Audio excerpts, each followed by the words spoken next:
I don't know when it stopped, but I'll start over here. I pulled my angel brother aside. Let's get out of here now. But then the chrome shop straw boss said something to me. I snapped, grabbed him, spun him around, and slipped the 25 automatic into his mouth. Listen, motherfucker, maybe you ought to sit down and shut the fuck up before you really get hurt. He did.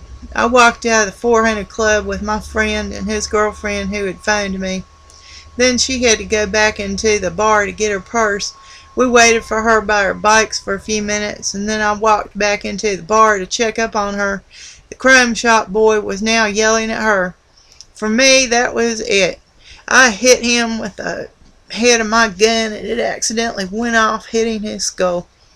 The first shot had been an accident, but since the motherfucker was already shot in the head, I bent him over the pool table and shot him again. I then turned and stalked out of the 400 Club. I found out later that the bartender knew my name and gave it to the cops. I thought the guy might have been dead, but the next day I read about our fight in the paper and found out that he had actually survived.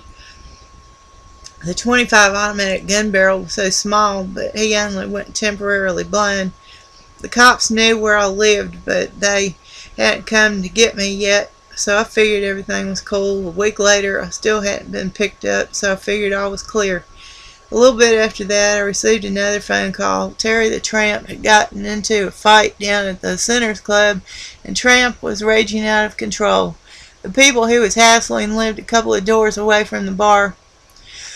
The lady bartender at the Sinners Club called to tell me Tramp was outside trying to get these people to come out of their house.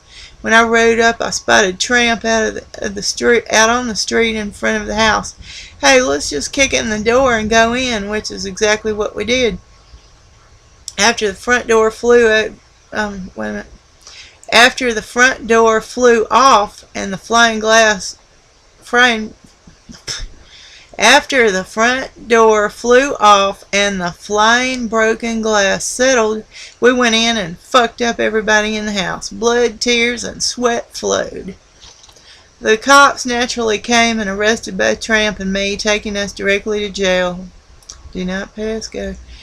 A detective threatened to break my arms, warning me not to fuck with any of his witnesses.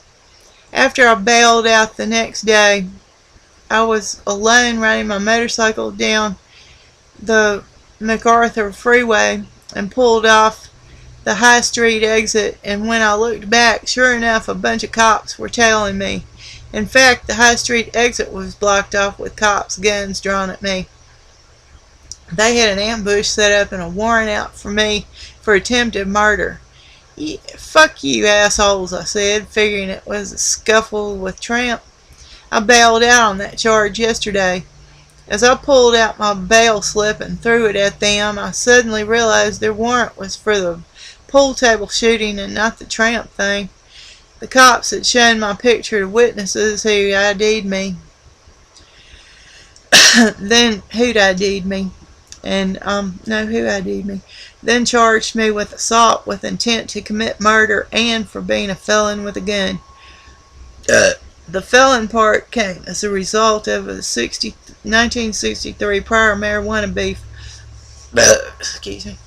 When I went to trial, they dropped the gun charge, but I was still tried for assault with a deadly weapon. The DA and I struck a deal after a hung jury failed to convict me. With probably more than 1,000,000 miles on the road, I'd been relatively accident-free until 1993. We were coming back from a USA run in Missouri and headed... Why does it keep doing this? And headed toward the big show at Sturgis, South Dakota. We'd pulled into a small town somewhere with the intention of staying one night, then riding into the Sturgis rally the next morning. But Johnny Angel's alternator went out, so Johnny, Michael Anthony, and I made plans to ride over to a Harley shop in Pierce, South Dakota, which opened early in the morning, and get some parts and fix it. We always fixed our bikes ourselves. At 8 o'clock the next morning, the three of us rode out at 8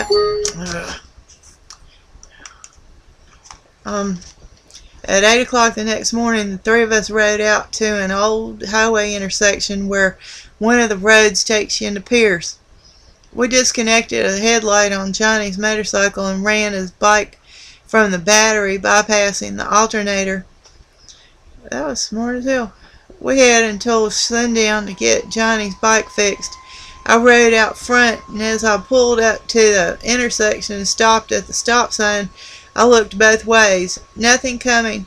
As I made my left turn, a woman in a pickup truck came screaming over the hill, doing about 70 with the sun in her eyes. I saw her crest and instantly thought, oh fuck. I attempted a quick right turn out of her way. She hit her brakes, but still broadsided me. My saddlebag was packed full, so it served as a buffer. While her truck missed my leg, the impact spun me around. She hit my bike low enough so that instead of knocking me down the road, she flipped me into the air. Damn, that was like when I hit that deer. It went up in the air and fell down. As I was hitting the pavement, she was sliding off the road. She hit a sign and a fence post up over a gully and totaled her truck. Chief is dead, Michael and Johnny thought as they ran toward me, but after I hit the ground, I got up, picked up my bike, and pushed it over toward the side of the road. They couldn't believe their eyes. I had only skinned one arm.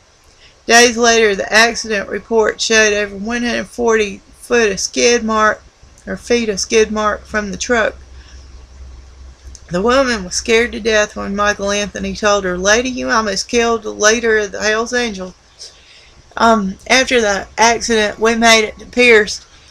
I taped all the damaged plastic parts on my bike with I taped all the damaged plastic parts on my bike with duct tape and rode all the way back. Tapped and taped is the same word. All the way back to California that way. Eventually, the woman wrote me asking would I send her a sweatshirt from my motorcycle shop to give to her brother who rode a Harley. Of course, I sent it off. Not many people can run over a Hells Angel and live to tell about it. The way I looked at it, she'd been there and had the shirt to prove it. Oh, God. Law enforcement scuffles and media pie fights, like the Monterey rape case, the Vietnam Day Committee demonstration, and the Porterville run, created a love-hate relationship with the straight world. We had grown accustomed to the fact that wherever we rode, trouble was always right around the corner.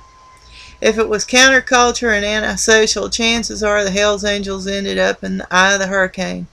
Still, nothing prepared me for the chaos and frenzy, oh hell, that happened at the Rolling Stones free concert at Altamont Raceway.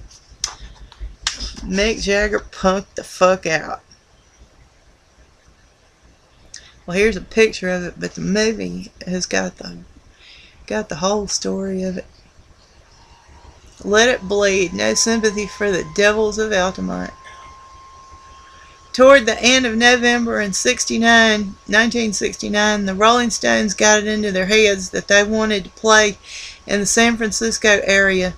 The story goes that they wanted to have their own Woodstock, but Mick Jagger style. What they had in mind was a large-scale free concert that would signal the end of their American Let It Bleed tour. Rolling Stones representative Sam Cutler, my uncle, his name, married my Aunt Joel, named Tommy Cutler. A San Francisco hipster named Emmett Grogan. Rolling Stone representative Sam Cutler, a San Francisco hipster named Emmett Grogan, and a Grateful Dead guy named Rick Scully contacted the San Francisco Parks and Recreation Department about staging a free concert in Golden Gate Park. When reporters from the Los Angeles Free Press and the San Francisco Chronicle found out about it and leaked the story, the public started going wild. Another idea Well, it's cutting off.